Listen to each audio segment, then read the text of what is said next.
Obrigado.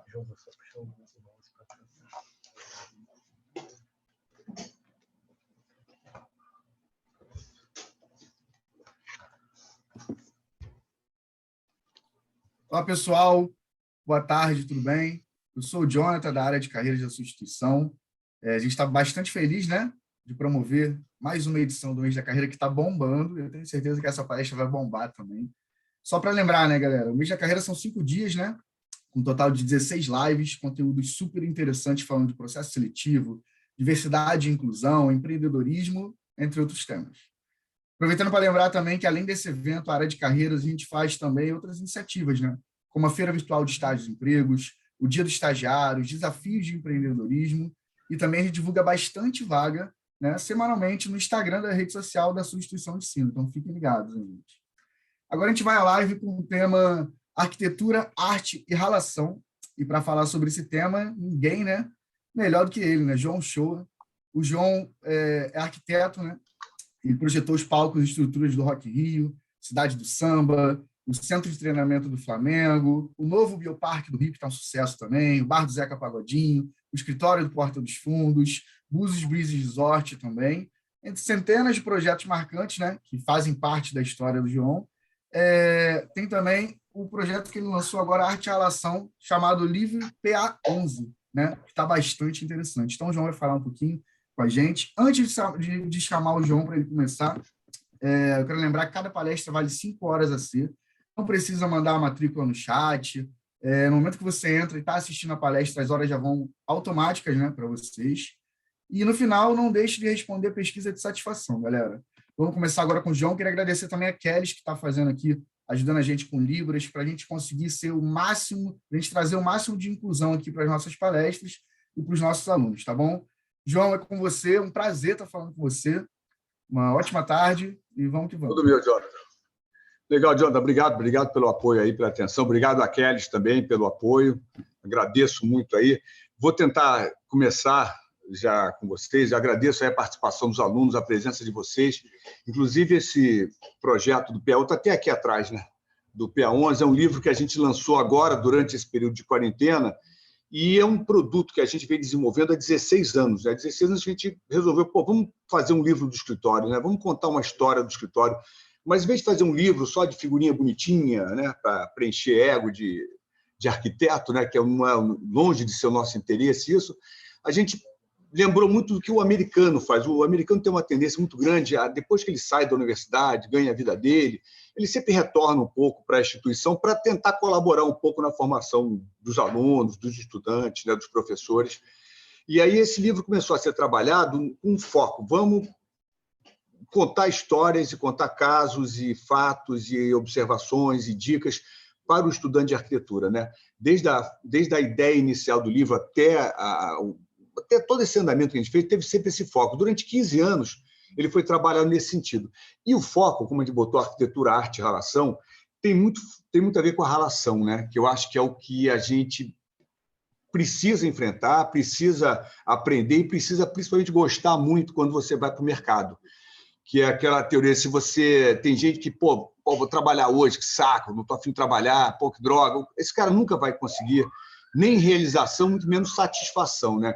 A gente sempre achou que o trabalho, pelo menos aqui dentro, com a nossa equipe, com o nosso time, a satisfação é uma coisa muito importante. A satisfação com o que faz, a satisfação com o que você trabalha, a satisfação com o que você se relaciona com os amigos. Isso é o mais importante. Isso gera toda uma motivação, todo um trabalho, toda uma dedicação que você consegue produzir mais e melhor, e você consegue enfrentar desafios, riscos. O que eu falo da arquitetura também é que a gente se prende muito que a arquitetura é uma expressão maior da arte. Ela é uma expressão artística, sem dúvida nenhuma, mas sem o conhecimento técnico, sem o trabalho, sem a dedicação, sem a relação, você não consegue fazer arquitetura, porque a arquitetura move muitas equipes, muitos equipamentos, move muita estrutura, uma série enorme de profissionais envolvidos. Você vai fazer hoje um restaurante, por exemplo, você praticamente monta um motor, né?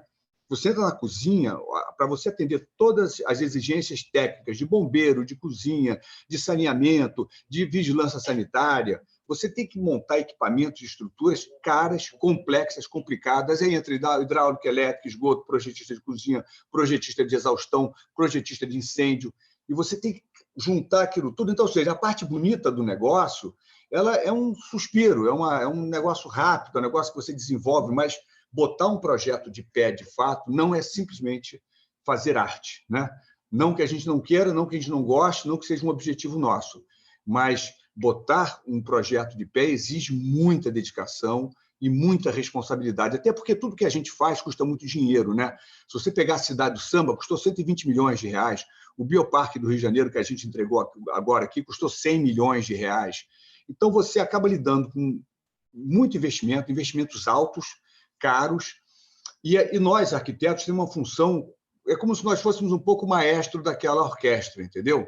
Tem vários compositores, tem 80 músicos, artistas, e você tem que olhar, conversar com todos eles, falar com todos eles. Você tem que lidar com o cara do ar-condicionado, com o cara da exaustão mecânica, você tem que lidar com todos os engenheiros, com os projetistas de instalações, e você tem que fazer tudo aquilo convergir para um projeto que, à medida que ele vai caminhando, ele vai se fechando. E muitas vezes, principalmente, a gente tem que fechar isso em planta de arquitetura, né? Para quando chegar na obra, aquilo está tudo certinho. E os engenheiros que executam uma obra, eles têm que abrir uma planta, olhar a planta, tem que estar tudo ali muito certinho. O engenheiro construtor, ele não quer inventar nada naquela hora, ele quer botar o barco para cima, botar o barco para andar e quer executar, quer construir. Então, a responsabilidade é muito grande, né? Quando você sai da arquitetura, até o nome PA11 vem daí, ou seja, projeto, na minha época, quando me formei, quando eu estudei, PA era projeto de arquitetura, era de 1 a 10.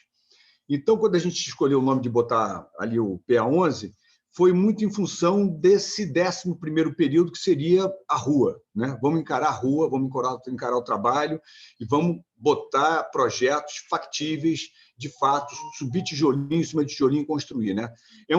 Assim, a universidade vai te dar toda aquela instrumentalização, conceituação, estudo, análise crítica, fundamentações técnicas, mas certamente, quando você vai para a rua, depende muito de você agora. Aí a universidade te deu um bastão, te deu conhecimento, agora você tem que enfrentar o mercado. E muitas vezes você sai com algumas necessidades ainda de complementação, certamente. Eu lembro que a primeira casa que eu fiz, logo que me formei, na verdade, eu tinha dúvida se aquele pilar, aquela viga, aquele caibro, a altura, eu tinha dúvida, tinha insegurança, tinha dúvida se aquilo ia encaixar, se ia funcionar. Me dediquei muito na obra para poder entender bem como aquilo funciona. Então, esse mix de arte e de trabalho e dedicação é o que vai fazer um arquiteto conseguir um resultado melhor na sua carreira, entendeu? Ele não vai lidar. Se você quer, assim, se você busca na arquitetura a pureza da arte, não é na arquitetura. Você vai ter que buscar as artes plásticas. Ali você tem condição de expor a sua arte própria, do jeito que você quer, do tamanho que você quer. Na rua, a gente tem cliente, tem produto, tem demanda, tem público-alvo. Quando você faz, a gente até lançaram ontem o projeto da gente da revitalização do Metropolitan aqui no Rio de Janeiro, né? Ali você chega num lugar, quando você faz o Bioparque do Rio de Janeiro, que é um zoológico, ou que você faz um centro de eventos, como é o Metropolitan, ou os palcos do Rock in Rio, cada projeto desse tem um público, tem uma demanda, tem um local, tem um orçamento, tem um budget, tem uma série de estruturas e equipamentos técnicos que a gente tem que botar de pé. E você tem que estar muito consciente disso, né? Então, esse comprometimento com a responsabilidade dos valores envolvidos, o comprometimento com o funcionamento técnico das estruturas, o comprometimento com o público-alvo que você quer atender, com as funções, com o atendimento, isso está tudo junto com a arte, né? A arte, muitas vezes, nasce de um croquis, e ali está resolvido a alma do projeto, as linhas do projeto, o conceito do projeto, às vezes está numa linha, numa fotografia. Botar aquilo de pé é uma história longa. Tem projetos que já levaram 2 anos, 3 anos, 4 anos, até ser concluído, né? Então, vocês têm que estar com essa disposição, com essa vontade. E acho que, para quem está saindo agora, entendeu? Assim, tipo, vou agora enfrentar projetos que eu não vou fazer em 6 meses, eu vou fazer talvez em 2 anos. Vou dar aqui um exemplo rápido. A gente está lançando, mês que vem, agora, no dia 10, em São Paulo, o lançamento do The Town, que é o projeto do Medina para São Paulo. Em vez de levar o Rock in Rio, criou um novo projeto lá. A gente vem desenvolvendo esse projeto há 2 anos, sem saber se ele iria acontecer ou não. conseguiu, viabilizou-se as operações iniciais, ele vai acontecer, vai ser lançado daqui a 10 dias. Até o evento acontecer é 2023, então são 4 anos. Então, nesse projeto, toda a equipe do escritório está envolvida há 4 anos consecutivos até ele abrir as portas e começar a funcionar, até aquele parque funcionar, terão corridos 4 anos de trabalho. Sendo que nesses 2 anos iniciais, a Ciclo em si, o escritório, ele entrou nesse trabalho sem remuneração. Entramos no jogo, entramos no risco, entramos no apoio conjunto, no investimento com o cliente, né? E a vida é feita disso, a carreira vai ser feita disso, né? Os nossos resultados vão vir de investimento, curiosidade, vontade, dedicação e prazer.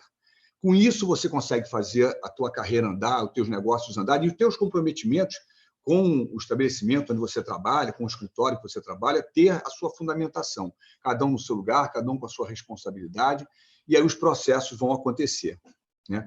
Eu queria dizer que, assim, se alguém tiver alguma pergunta, pode fazer, mas eu vou dar um exemplo aqui, para poder a gente correr e tentar responder algumas perguntas. Eu vou dar um exemplo de um produto que eu acho que resume um pouco isso, a concepção artística plena, a dificuldade para fazer aquilo executar, as dificuldades posteriores que foram surgindo e o resultado final. Tá?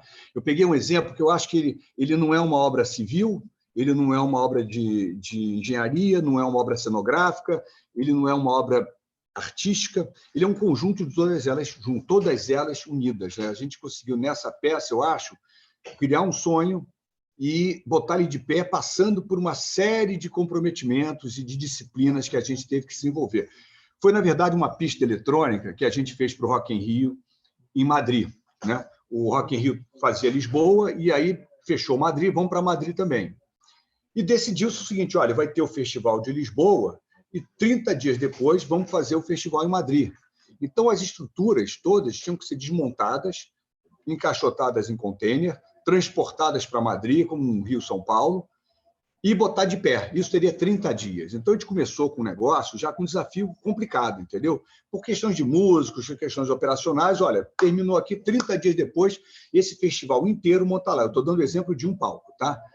A gente apresentou, estão vendo a imagem, aquela anterior? Volta antes. A gente apresentou essa imagem a gente tivemos uma reunião em Lisboa, a direção falou, pô, a gente quer fazer uma pista eletrônica agora com a cara de rave, aberta, ao ar livre, e pensamos em umas torres, nos postes para fazer isso, não sei o quê. Eu lembro que eu peguei o avião de volta para o Rio de Janeiro, e no avião mesmo eu fiquei com aquilo na cabeça, falei, pô, vamos criar essa... Eu estou procurando, olhando aqui, que eu estou procurando um desenho que eu acho que vai ilustrar bem essa aqui. E eu no avião... Está aparecendo a imagem aqui? Não. Consegue voltar para cá? Ali. Esse desenho aqui, ó, deixa eu mostrar aqui para vocês. Aqui, ó, tá vendo? Esse desenho aqui eu fiz no avião. Eu estava no avião e falei assim, bom, vou pensar nessa estrutura. E desenhei isso. Som, vídeo, bailarino, ou seja, qual é o programa disso? Tem que ter luz, tem que ter imagem, tem que ter som, tem que ter fumaça, tem que ter bailarino, tem que ter DJ, tem que ter fly, tem que ter som. Criei aquele desenho no avião, foi muito rápido. Aquilo, como eu falei, foi um susto. Eu desenhei aquilo e falei, pô, acho que isso vai ficar legal. Cheguei no Brasil, produzimos essa imagem aí e mandamos essa imagem para a direção do Rock in Rio. E eles falaram assim, pô, não entendi muito bem, esclarece para a gente. Aí a gente mandou esse desenho, o anterior, bota lá. E mandamos esse 3D porque quero entender o volume da... Pode, gostaram. Daí marcaram uma reunião, pode voltar a imagem anterior. Aí botaram esse desenho na mesa e, na verdade, era uma reunião que só estava o Medina, ele falou o seguinte, olha só, cara, a gente gostou muito desse projeto, a gente quer fazer o projeto, mas os meus sócios acham que não vai dar certo. E eles não querem fazer. Eu gostei, eu quero fazer, mas eu quero perguntar se esse negócio vai dar certo. Pô, a gente super afim de fazer, né? Falei, pô, vai dar certo. Aí ele falou assim, olha só, cara, se der certo, tudo bem. Se não der certo, você vai me dar um prejuízo monstruoso e o Rock in Rio acabou para você. Vai dar certo? Eu falei, vai dar certo. Então, beleza, pode fazer, eu vou assinar embaixo, pode fazer. Bom, saímos dali com esse negócio nas costas e fomos juntar engenheiro, começamos a procurar os nossos engenheiros calculistas e ver como é que vamos viabilizar essa estrutura, né? Pode passar. Pegamos esse desenho. Bom, como é que se você pensar bem, é um anel. A gente, no primeiro estudo, entendeu que cada anel desse pesava 4 toneladas. Que 4 toneladas cada torre dessa. Além disso, como é que você apoia um anel desse de pé? de 4 toneladas, né? E aí fizemos um desenho em que a gente propôs colocar umas estacas no fundo para segurar o negócio. Vocês estão vendo as estacas embaixo aí. Mas aí vimos que não dava, porque a gente ia mudar de um lugar para o outro, não teria tempo de fazer isso, ele não pode ter estaca. Então, vamos fazer uma base, o engenheiro propôs uma base de concreto fina, de 10 centímetros, e a gente seguiu com isso e começamos a estudar a execução do projeto, com muita preocupação, porque é um investimento alto, um investimento muito caro, não só na estrutura, mas em todo o complexo, em toda a operação do evento, do entretenimento, né? A estrutura aí talvez seja 5% do complexo todo, apesar de muito cara, né? E a gente fez os estudos, começamos a fazer os estudos técnicos, e havia, da parte da direção do festival, da parte da equipe técnica, muita desconfiança, muita preocupação em saber se esse negócio ia dar certo, né? E a gente seguiu trabalhando, né? Pode mostrar. Chegamos nessa estrutura técnica e começamos a fabricar. Cada tubo desse tem 45 centímetros de diâmetro. Se você botar na mão 45 centímetros, é grande, é todo em aço, e ele é todo flageado, ele tem que ser montado e desmontado, ele teria que ser totalmente aparafusado. Você começa a ver as pessoas em volta, começa a ter uma noção do que foi projetado. O desenho engana muito a gente. O desenho, você bota o desenho, está tudo lindo, tudo bonitinho, tudo fácil. Mas quando você vai botar na real, é outro papo, bicho. O negócio se torna um quebra-cabeças, um peso, uma carga, um volume, que talvez no desenho você não tenha tido aquela percepção, né? E você tem que seguir com ele, porque o investimento foi aprovado e já está em fabricação. Então, aí vocês conseguem ver o tamanho da peça. Pode passar agora. Você vê aí que ele tem uma foto que mostra o tamanho da corneta. Essa corneta era um telão com projetor, com moving light. Cada moving light desse aí é 50 quilos. Então, você começa a somar a passagem dos cabos. A gente não queria que os cabos passassem por fora, então criamos toda uma linha de tubos internos para poder ligar os cabos, eles aparecerem com precisão. E aí chegamos nas peças, pintamos e montamos um protótipo. Para mostrar agora, chegamos a um protótipo. Houve uma visita técnica para ver o protótipo e seguimos até o fim fabricando isso tudo, pode passar outra, e montamos a peça em Madrid. Essa é a peça montada lá. Tem a fumaça, o som, o telão, o projetor. A foto seguinte, você vê que são 6 torres, né? São 6 torres de aço, são 30 toneladas de ferro, que a gente tinha que montar, desmontar, e aí funcionando. E essa foto aí, eu botei essa foto, porque essa foto a gente tirou em Madrid. Foi a peça funcionando em Madrid. Porque depois que inaugurou em Lisboa, a gente já estava com Madrid pelas costas e tinha que garantir esse resultado. Então, a gente foi para Madrid, a gente nem curtiu o evento em Lisboa, né? Essa foto é em Madrid, a gente montou, desmontou, transportou, montou em Madrid, deu tudo certo. E eu lembro que a gente foi para o meio da pista esse dia, no segundo dia do evento em Madrid, com a equipe nossa que estava lá, e a gente comemorou ali muito, ficamos horas ali, dançamos, subimos, rodamos. A gente não fez só essa peça para o festival, tinham outras 6 peças dessa, mas essa era realmente uma muito complicada, uma experiência única, a gente nunca tinha feito nada parecido, e ela funcionou plenamente, então teve uma satisfação, ou seja, depois de praticamente 2 anos de trabalho em cima dessa estrutura, a gente conseguiu, depois de, ou seja, 2 anos, a gente projetando, construindo, calculando, fabricando, desenhando, acompanhando, transportando, a gente conseguiu entregar a peça, né? Por que essa peça eu mostrei? É aquilo que eu falei, isso é cenografia, mas 45 toneladas de aço é uma peça de engenharia. É arquitetura ou é uma peça de design, né? A função é uma estrutura de entretenimento. Você vê que ali embaixo tem centenas e centenas de jovens. Uma peça daquela cai e acabou a carreira de todo mundo que estava envolvido nisso. Então, muita responsabilidade, não só a responsabilidade financeira, com todo o investimento envolvido, mas a responsabilidade técnica, né? E a garantia do resultado final. Tudo isso moveu uma equipe enorme para que isso desse certo. Então, se eu falar em arquitetura e arte, relação, 99,9% desse projeto foi relação de todos os envolvidos, né?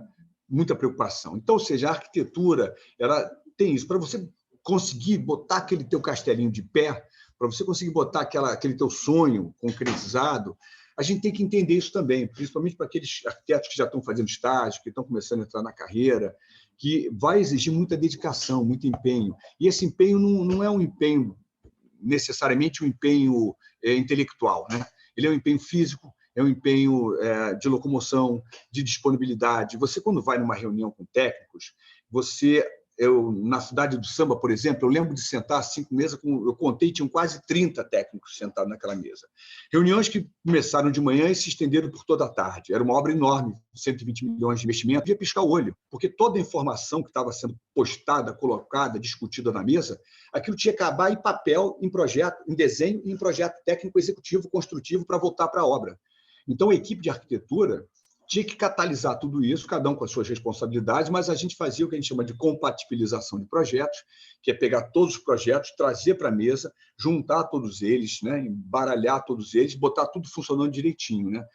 Então, essa responsabilidade, isso aqui que eu estou falando não é para desestimular ninguém, não, muito pelo contrário, entendeu? É para deixar claro o seguinte, que se você quiser fazer, você tem que se esforçar bastante, né? A arquitetura, não, como eu falei, não é uma expressão pura da arte. Ela é um projeto, é um resultado de muita dedicação, de uma equipe muito grande de trabalho, de um envolvimento muito grande de pessoas e de muita atenção e muita responsabilidade, né? Quando um evento desse acontece, assim, por exemplo, o Rock in Rio, a gente já faz trabalho para o Rock in Rio há 25 anos, né? Depois eu vou mostrar um projeto que a gente fez para o Flamengo, o CT do Flamengo, que entra numa outra vibe, que não acho que seja a questão da técnica ou da arquitetura, mas sim da comunicação, que eu acho que é um ponto que eu queria colocar para vocês também. Já tem também anos, estamos agora envolvidos no Museu do Flamengo, fizemos CT1, participamos do CT2, enfim, já fizemos alguns trabalhos para o Flamengo. Então, essa credibilidade que você consegue com o cliente, ela é diária, né? Não adianta também você, um dia foi ótimo, outro dia foi mais ou menos, outro dia não entregou, né? Para você conseguir bons projetos, conseguir perenidade no seu trabalho, você tem que estar ali ligado 24 horas por dia, todo o tempo, todos os dias. Não pode deixar. Você sabe que eu tinha uma vez um congresso de telecomunicações, que a gente estava montando palco, estrutura e tudo. Um holandês, que era diretor da Nokia, estava conversando e ele colocou um negócio que eu não esqueci. Ele chegou e falou assim: João, me explica um negócio. Por que o brasileiro erra no 1% final? Ele chega no final e ele desiste. E ele falando de tecnologia, Nokia, o cara era holandês, ou seja, um rigor de qualidade, um equipamento técnico, um rigor de qualidade muito grande, e ele trouxe isso. Ele estava trabalhando no Brasil e impressionado que o brasileiro, no final, cansava, não fazia, não ia no mínimo detalhe, não deixava passar, entendeu? E uma obra é feita, eu acho que quando chega naqueles 20%, 10% final de uma obra, que a gente esteja desde projeto à obra, esses detalhes finais têm um valor incrível. Você não pode imaginar que o teu cliente não está vendo, ele está vendo. Você não pode deixar de ouvir não só o cliente, mas qualquer um que venha falar com você sobre aquele projeto, né? Porque, ou seja, a capacidade, a habilidade de ouvir críticas é outra tarefa, é outra habilidade que todos nós temos que aprender, porque eu já cansei de ver proprietários, médico, advogado, não importa qual a função, qual a disciplina do cliente, ele observar na obra ou no projeto um detalhe que toda a equipe de arquitetura não viu, toda a equipe de engenharia não viu, e ele achou. Falei, mas aquilo ali não seria ali? Pô, é verdade. Pô, e eu adoro quando o cara diz, verdade, achou bem, mandou bem. Porque é isso, um projeto é feito de dezenas e dezenas de achados, de revisões, de olho. Tanto é que um projeto tem revisão 1, 2, 3, 4, 5, 6, 7. A gente até começa a falar que o projeto não acaba nunca, né? O que acaba é a obra. Porque se você ficar desenhando e projetando, não tem fim. Um detalhamento técnico construtivo não tem fim. Então, essa busca pela qualidade está em cima disso, ouvir crítica, ouvir todos os envolvidos, né? Do leigo ao maior técnico, ao maior engenheiro, com toda a experiência que ele carrega na vida dele, ao leigo que é advogado ou médico, você tem que estar sempre muito aberto à crítica. O arquiteto não pode ser aquele ser vaidoso, onipotente, onipresente, que acha que ele é uma coisa especial. Não é. Ele é parte de uma equipe, parte de um negócio, ele é contratado, nós somos contratados para prestar um serviço para terceiros, e honrar essa entrega é a coisa mais importante. Lutar pelo dinheiro do cliente, lutar pelo negócio do cliente, respeitar os budgets. Eu não falei em budget, né? A gente convive com isso também, né? Preço, eu tenho que gastar tanto, meu teto é esse. Então, não adianta você ter um projeto maravilhoso que custa 2 vezes o preço que o cara tem disponível.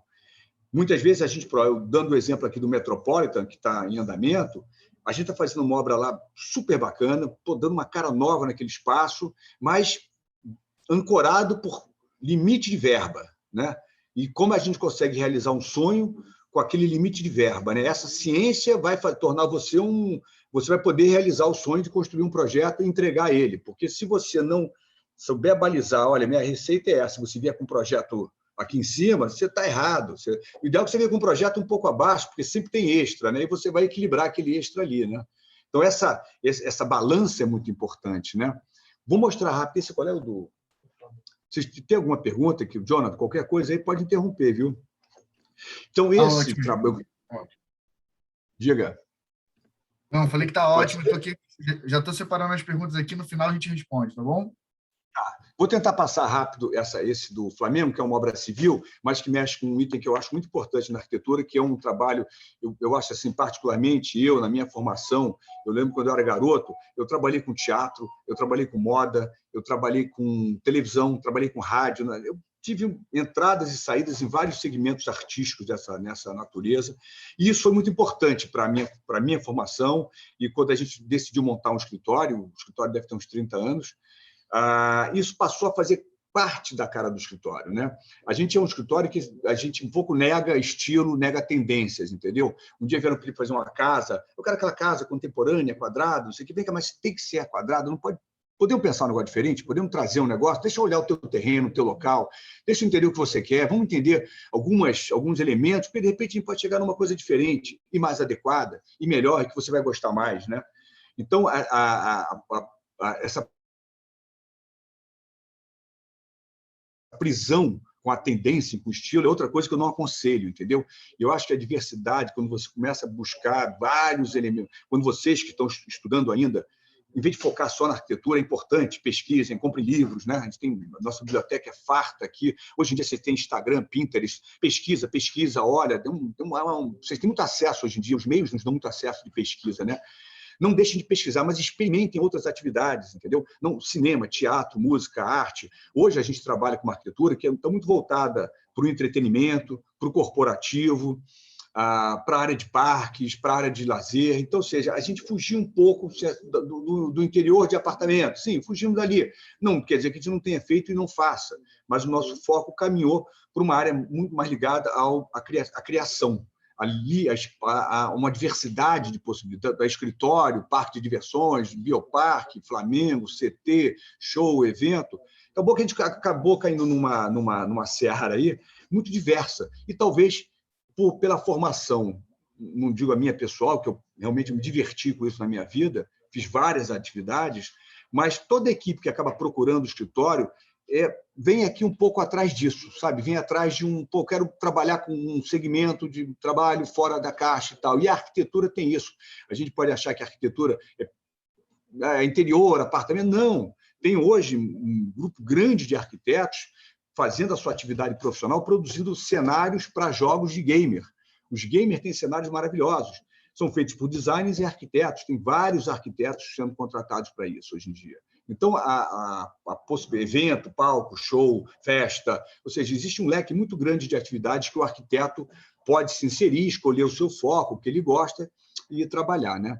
Então, a gente hoje em dia trabalha tanto nessa parte cênica, esse exemplo que eu dei agora, que mexe com estrutura, mexe com cênica, quanto a gente trabalha também com a área civil. E nesse leque de coisas que eu experimentei, que eu acho importante todos fazerem, acho importante viajar ao mundo, acho importante rodar o mundo, tentar de algum jeito rodar o mundo. Eu lembro quando eu me formei, só uma história rápida, eu me formei, por acaso, eu fiz 3 casas em Búzios, projetei e construí as 3 casas. Terminado aquele ano, eu estava com a cabeça quente, cansado de obra, mas tinha ganho dinheiro. Eu lembro que eu estava na praia, deu na veneta, eu fui lá para o centro, que naquela época não existia celular, não existia nada disso, não comprava nada pela internet, porque não existia internet. Eu fui numa loja no centro da cidade, comprei uma passagem de avião no dia seguinte, comprei um ticket de trem de 4 meses e fui para a Europa. E passei 4, então eu me formei, trabalhei 1 ano intensamente e passei 4 meses rodando de trem, dormindo no chão do trem, dormindo na estação de trem, comendo pão todo dia, mas conheci o mundo, que eu acho que é outra atividade que o arquiteto precisa, entendeu? Você precisa rodar, precisa conhecer. Isso vai despertar a tua curiosidade, teu conhecimento. Depois você compra livro, pesquisa, e aí a sua formação vai se tornar mais aberta, o teu leque de conhecimento. Você não é um artista por talento. Eu acredito muito pouco no talento, tá? Não é que ele não existe, mas eu acho que o talento é uma pitada. Já vi muito talentoso não dar certo. O talento é um detalhe. O trabalho é isso, entendeu? O trabalho vale muito. Então, eu tenho certeza que eu, quando fiz teatro, eu não era um arquiteto talentoso. Eu entrei ali de farra, uns amigos, as amigas da praia, vamos lá, eu estava pegando onda, vamos lá, fazer teatro, tem um personagem lá, não sei o quê. Eu fui lá, achei, me diverti, brinquei com aquilo durante 7 anos. Foi uma experiência ótima, eu adorei fazer aquilo, mas depois caminhei para o meu lado. Mas eu não era um arquiteto talentoso, mas eu fiz muita coisa, porque eu estava ali, eu trabalhava, eu era dedicado, eu era curioso, eu estava sempre... Então, eu sempre estava envolvido em ótimos papéis na peça, naquela produção, porque eu estava dedicado. E fui trabalhando para poder melhorar. Uma hora eu mudei, porque eu fui me envolver com televisão e rádio. Aí foi outra tarefa também que eu fui me divertir aí. Mas essa formação me deu capacidade, habilidade de entender de som, de áudio, de luz, de televisão, de imagem. Não é à toa que a gente está hoje desenhando, já há 20 anos, desenhando estruturas e palcos para o Rock in Rio e para outros eventos, para outras estruturas, porque é um somatório dessas habilidades que, informalmente, eu fui trabalhando, pesquisando e adquirindo e gostando. Né? E a gente leva isso hoje em dia quando vai fazer um escritório, quando vai fazer uma casa, quando vai fazer um centro de eventos, não importa, aquela experiência bateu muito. Né? E a gente entra no que eu falo, teatro, televisão, moda, entra numa questão que eu acho importante colocar antes de abrir para as perguntas, que eu queria mostrar isso, que é a comunicação. A gente tem que entender que o nosso produto ele é um produto que ele pode gerar, deve retratar não só arte e função, porque fala arquitetura é arte e função, né? Arquitetura e função, forma e função, conteúdo, comunicação. Eu acho que além da forma e além da função, a gente tem o conteúdo. E o conteúdo é todo o espaço ali, uma loja tem conteúdo, tem uma história, uma loja, uma marca tem conteúdo, né? Muito trabalho de conteúdo. Profissionais passam dias trabalhando aquele conteúdo. Como é que você, com a arquitetura, ajuda a vender esse conteúdo, né? Esse exemplo aqui que eu vou mostrar, que foi o centro de treinamento do Flamengo, eu acho que foi isso. A gente recebeu um prédio, como esse aí que vocês estão vendo, qual é a imagem disso aí? A gente fez a parte interna também toda, mas falando da fachada, tinha essa questão. O que a gente faz com isso aí? Como é que a gente dá uma imagem moderna, digna, criativa, né? E aí a gente pegou e falou assim, vamos fazer uma capa para isso. Não adianta pintar, não adianta revestir, vamos fazer uma capa. E como é que é essa capa? E aí, vamos tentar pensar no Flamengo. Aí, quando pensamos em Flamengo, pensamos na bola, pensamos no escudo do Flamengo e criamos uma espécie de cobogó, criamos essa marca, né? Que é a bola e é o outline do escudo, né? E por que a gente criou essa marca? Porque a gente queria fazer um cobogó. Depois eu explico por que a gente criou essa peça, deu espessura nela.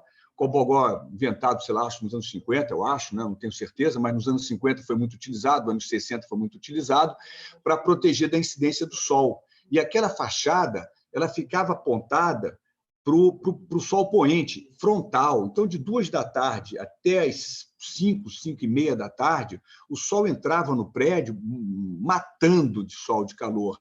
E esse cobogó foi criado para proteger essa incidência solar, né?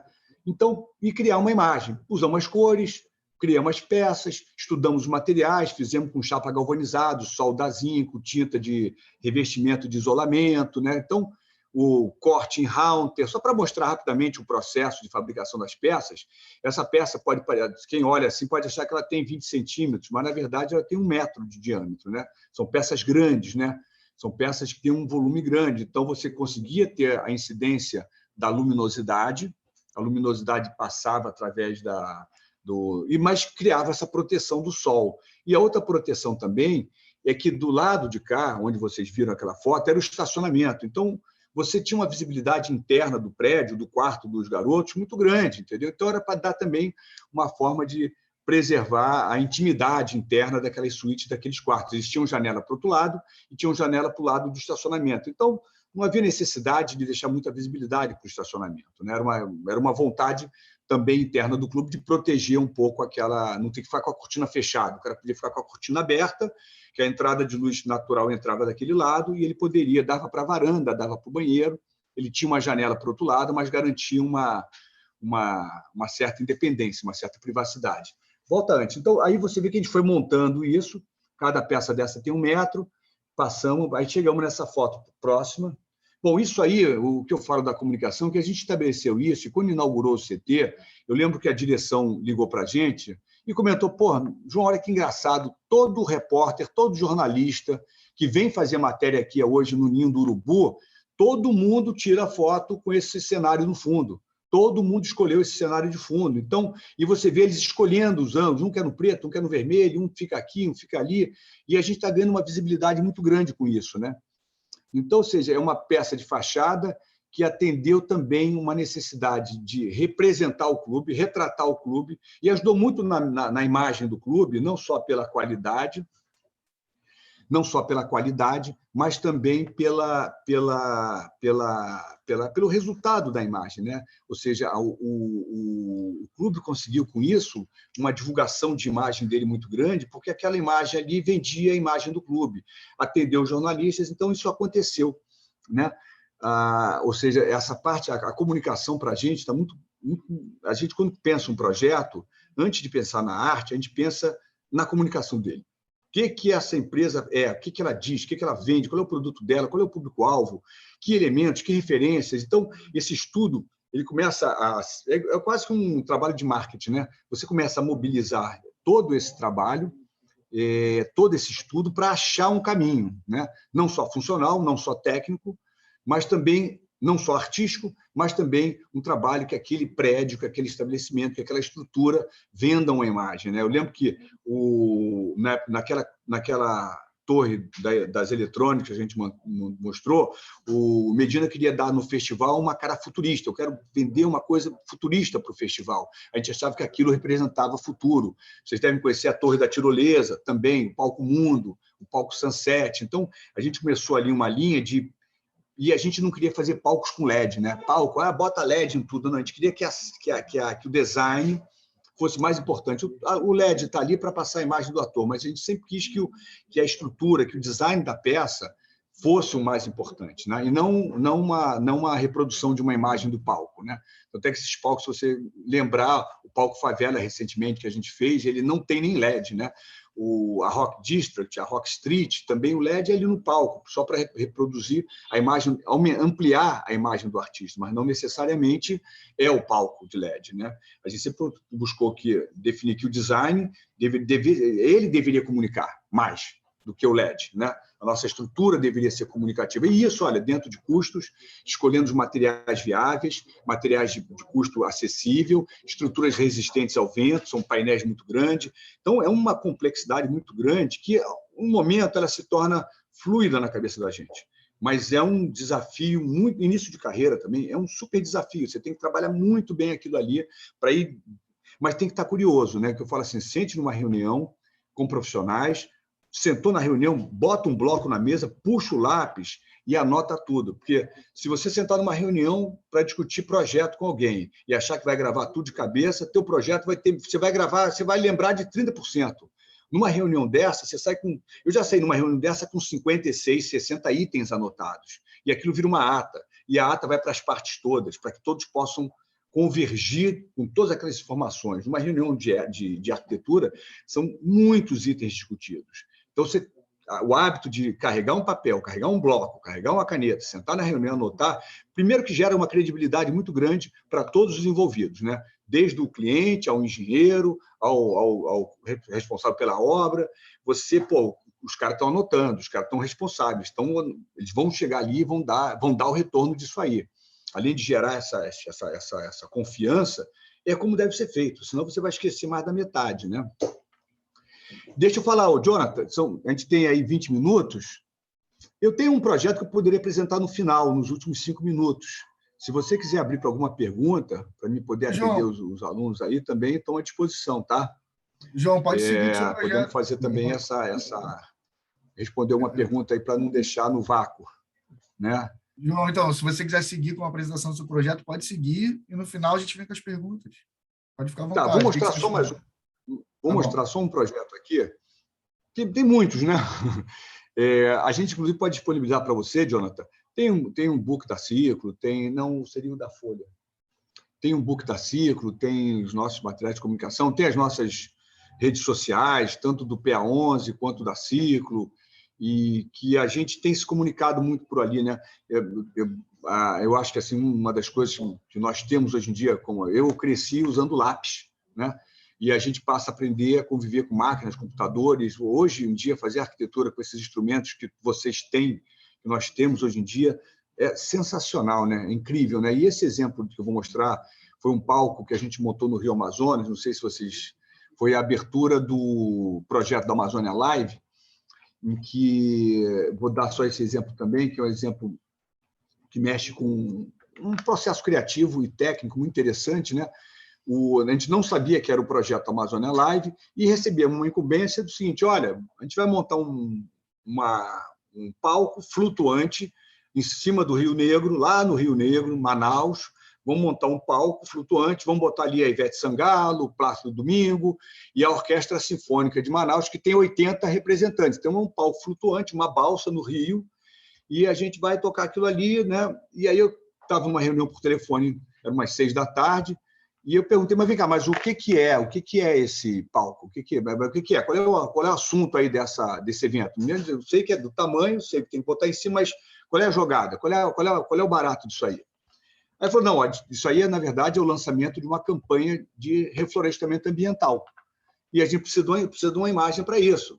Entendeu? Não sei o que a gente faz, mas, pô, aí naquele segundo ali eu tive uma ideia e falei assim, pô, peraí que eu vou te ligar que eu tive uma ideia aqui.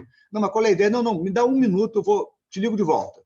Aí eu fui no Google e bati lá, folha flutuando sobre a água. Aí, né, o São Google mostra tudo, tudo nos mostra, tudo informa, né? Achei essa foto e mandei a foto. E falei assim, olha, vê o que você acha desse palco aí.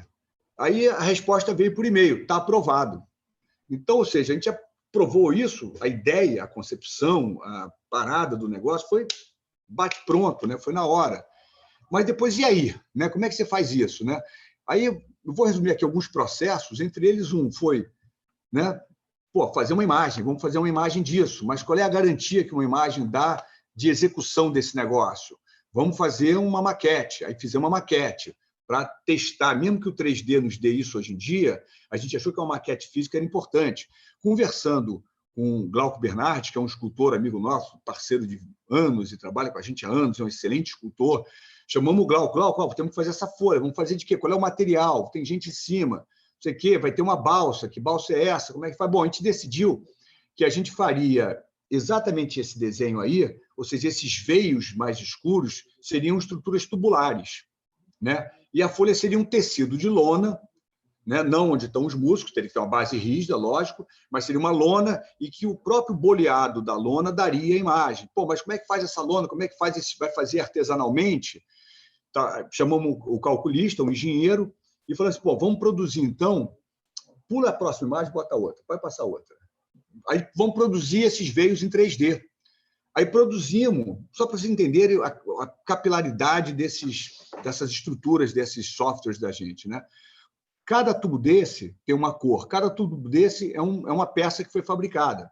Colorimos, numeramos, foi para a indústria do aço, o cara calandrou todas as peças usando o 3D, então, ou seja, aquela eletrônica, aquela pista eletrônica que eu mostrei, era toda a calandragem, todo o cálculo dela, a gente entregou um 3D para o cara calculou, jogou para o computador começou a fabricar o negócio. Então, hoje está muito mais fácil. Hein? Antigamente, os caras tinham que ser corajosos para botar coisas inventivas de pé. Hoje em dia, os softwares facilitam muito a nossa vida, né?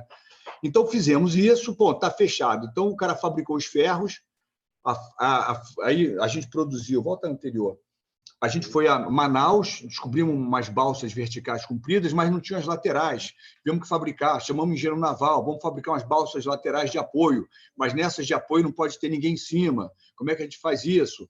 E desenhamos.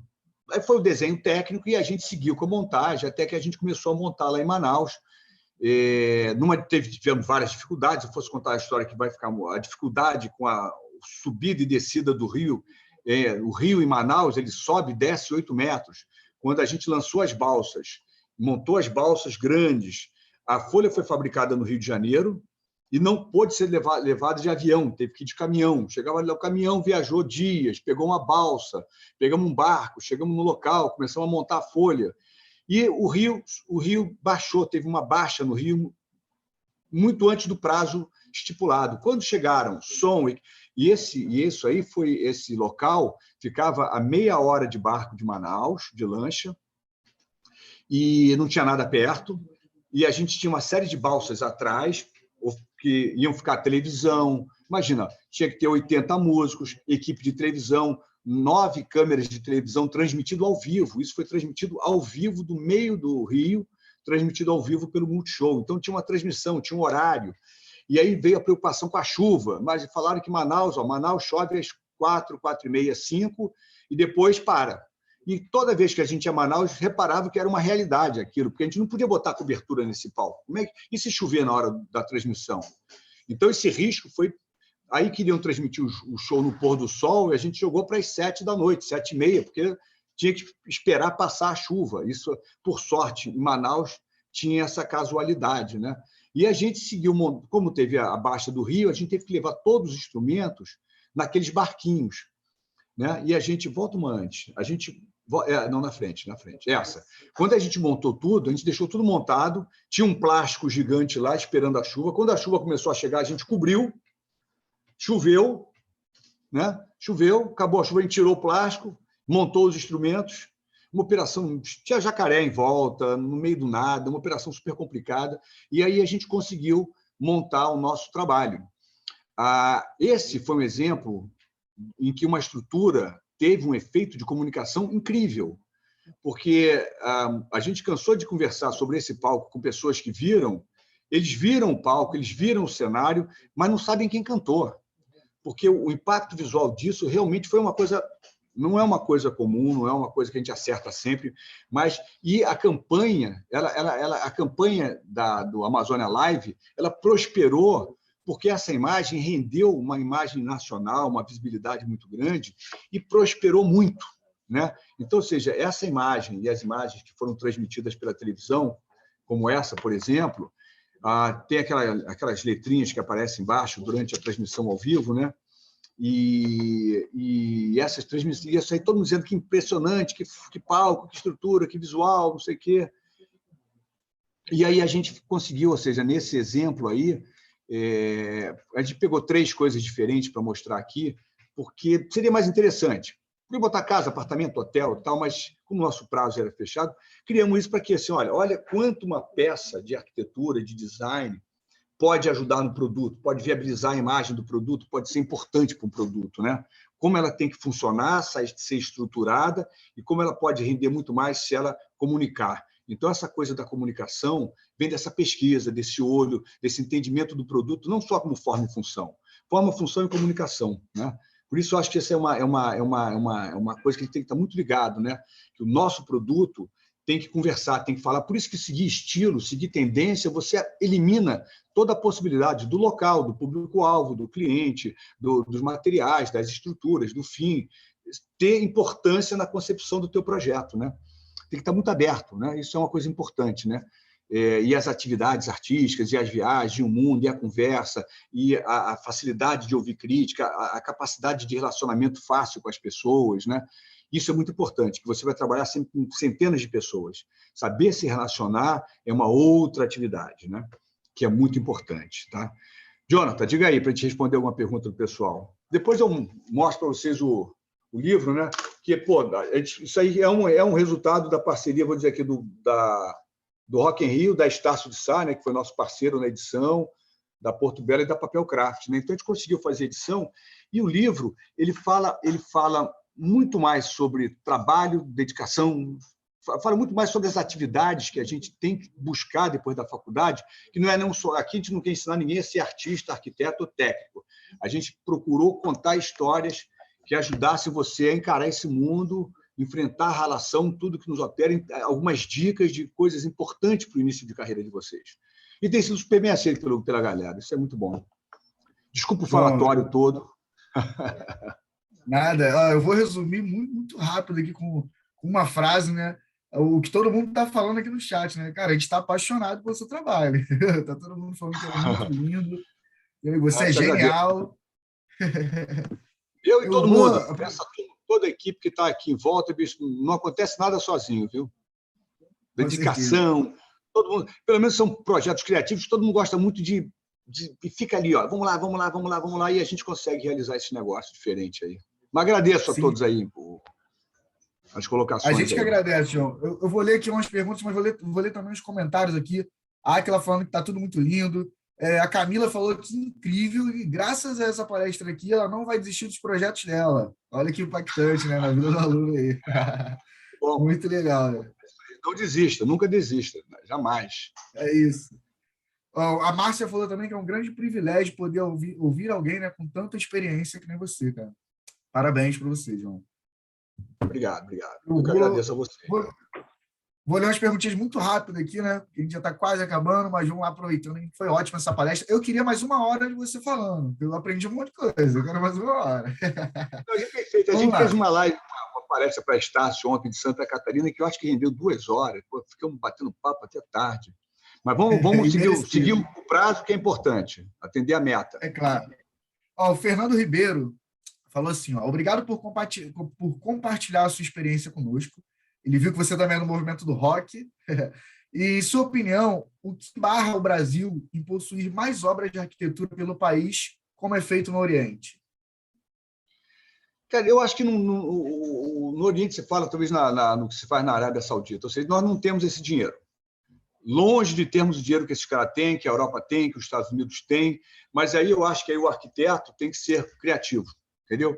O preço dessa folha, desse palco da folha, foi irrisório comparado a qualquer edificação que se faça, de pequeno, de médio ou de grande porte, e teve um impacto muito grande. Então, temos que ser criativos, porque no Brasil é difícil. Você tem algumas obras, o Neymar que teve uma oportunidade enorme de fazer belas obras, mas muito distante do que se faz no Oriente. A gente não tem esse dinheiro, não vai ter tão cedo.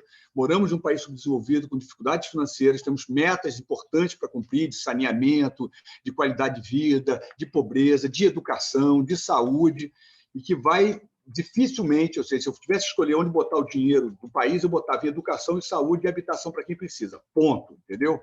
Então, essas obras faraônicas aqui são muito difíceis. Mas tem belos projetos, não dá para dizer que não tem. Eu acho que todo arquiteto tem que ser criativo o suficiente, entender a verba dele e fazer o melhor possível, né? Acho que é Ótimo. o único caminho. Ótimo. Eu tenho uma pergunta da Camila aqui, que complementa com a minha também que eu fiz. A Camila perguntou primeiro se você se sentiu muito pressionado em fazer o Rock in Rio. E a minha pergunta complementa dela, perguntando para você, né, como pessoal e profissional, como é se ver fazendo o Rock in Rio, o tamanho do Rock in Rio? Você, como arquiteto, como pessoa, tipo, caramba, para minha responsabilidade isso aqui, como é?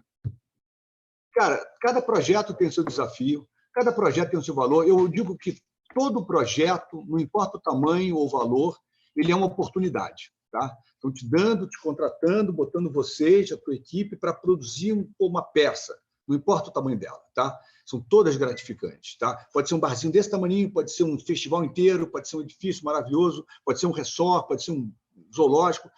Cada canto deve ser trabalhado. Tá? Pode ser um quarto, não importa. Entendeu? Eu trabalho com o mesmo prazer, com a mesma vontade, com a mesma dedicação e com a vontade de fazer algo realmente bom. Né? Agora, fazer o Rock in Rio é muito bom, é muito divertido, tem um peso de... Existe uma pressão muito grande, porque não é barato, um festival desse custa 350 milhões de reais, então é uma coisa cara, de muita responsabilidade, mas é muito bom, porque é muito divertido, é muito criativo. Né? O Medina é um diretor de arte, é um diretor criativo muito bom, então ele liga, vou fazer o Palco Favela. Pô, tomou pancada de todo mundo, Palco Favela, ele foi lá, o Palco Favela foi maravilhoso. Os próprios músicos que participaram da comunidade adoraram. Então, ele arrisca, ele joga, ele cria. O The Town, que a gente vai lançar no dia 10 de novembro agora, lá em São Paulo, é um super projeto. Como foi, há 2 anos fazendo isso, no risco, no investimento. E vai acontecer. Então, pô, as maquetes ficaram prontas, a gente está montando. Pô, só a festa coletiva de lançamento já vale os 2 anos. Né? A alegria é muito boa, independente também, assim, festival é evento, é festa, alegria, energia, né? Bom conteúdo, né? Mas qualquer projeto, não importa, a gente já fez até negócio de crematório de não sei o quê. Pô, mas ficou bonito, ficou música, som, ou seja, transforme tudo que você faz em prazer e alegria, que vai dar tudo certo. Ótimo. Última pergunta aqui para a gente finalizar. A gente quer saber qual é a sua dica, né? Para quem está na faculdade de arquitetura, está iniciando no estágio, né? Como essa pessoa se destaca no mercado de trabalho? Cara, eu acho que uma coisa é isso aqui, olha, eu sempre viajei para fora com a mala vazia para trazer livro, né? Hoje tem Instagram, né? Tem Instagram, tem Pinterest, tem pesquisa, vocês podem pesquisar à vontade. Então, pesquisa, curiosidade, assim, você tem que ter muita curiosidade, tem que ter muita vontade para que você possa evoluir. Como eu falei, eu não acredito em talento, eu acredito em trabalho, né? Acho que quem resolve trabalhar, quem resolve focar, vai. O empenho é importante. Eu trabalho, vou te contar, muito, de segunda a sexta, a gente tem trabalhado bastante, temos ralado bastante, o ano está sendo ótimo, e a gente tem que começar a trabalhar, começa às 8 da manhã, 9, vai até 10, 10 e meia da noite, segunda até às 6, já tem uma reunião marcada de visita à obra sábado, com uma equipe grande, porque vai sobrar sábado de manhã para ir. Então, tem que ter dedicação, vontade, muita boa relação com todos, com o engenheiro, com o operário. Só um exemplo, eu convivi muitos anos com o Sérgio Bernardes, um mestre da arquitetura. Eu entrava em obra com ele, eu era garoto ainda, ele falava com todo mundo, ele não deixava de cumprimentar um operário, um técnico, um não sei o quê, ele falava com todo mundo. Então, fazia aquilo tinha um grande prazer, tinha uma relação com as pessoas, entendeu? Então, essa é a dica é trabalhar com muita vontade, com prazer, e saber se relacionar com as pessoas. Tá? Aprendam a se relacionar bem com as pessoas, a engolir sapo e a ouvir crítica, de forma construtiva e positiva, que aí teu negócio vai caminhar bem. Saber se relacionar com as pessoas, assim, entre nós aqui, estou há 20 e poucos anos no Rock in Rio, já teve tudo para sair, para tirar, estou ali porque eu acho que eu aprendi a me relacionar, não só a gente oferecer um bom produto, toda a equipe oferecer um ótimo produto, mas manter um bom relacionamento, uma boa, uma entrega, 2 anos produzindo material sem receber nada, entendeu? Mostra uma dedicação, isso é importante também. Tem que investir, tem que arriscar, tem que apostar e tem que saber se relacionar com as pessoas. Ótimo, João. A gente teve uma aula aqui com o João hoje, eu estou apaixonado de verdade, entendeu? Eu adorei a palestra, eu pude aprender muito, né, nessa troca aqui com o João. Se você vê, a gente tirou alguns prints, né, dos comentários também, a gente vai mandar depois para você. Todo mundo adorando demais a sua palestra, João. E é isso, galera. Chegamos ao final. Pode falar. Interromper. A gente tem a Carla pode mandar para você, a gente tem um compacto nosso, tem um compacto, você pode mandar, distribuir para os alunos, ou seja, é sempre bom. Ela mandou aqui no chat agora, eu acho. Ela acabou de mandar o livro da gente está na Travessa também. A gente tentou botar o mais barato possível, a gente não está ganhando nada com isso para distribuir. Nossa meta é distribuir. O que o livro fala é disso, é de trabalho, entendeu? Então, eu agradeço imensamente, viu, gente? Desculpa interromper, mas é isso aí, viu? Tá ótimo. Então, pessoal, chegamos ao final, né, desse papo maravilhoso, apaixonante aqui com o João. Se você gostou, não esquece, indica o Mês da Carreira para os seus amigos. Até sexta tem muito mais, né? Logo mais às 18 horas, já não acabou. Hoje às 18 horas a gente tem uma ótima palestra também falando de estratégias de redes sociais e cliente-centrismo, né? O cliente no foco, junto com a Gabriela, da Americanas S.A. João, muito obrigado. Kelly, muito obrigado pelo seu trabalho, pela inclusão que a gente está fazendo com os alunos. Kelly, é demais. João, últimas palavras aí. Muito obrigado. Pessoal, obrigado por estar aqui e um abraço aí. O prazer é todo nosso, o escritório está aberto a partir do ano que vem. É até um trabalho que a gente está conversando com a Cláudia, com a Claudinha. A gente, com a chegada do home office, que está sendo uma experiência muito boa, a gente vai pegar metade do escritório, vai criar aqui um coworking para estudantes, só para os estudantes, vai criar uma plataforma para os estudantes. Vamos estar aberto para recebê-los, tá? Vai ser um prazer enorme.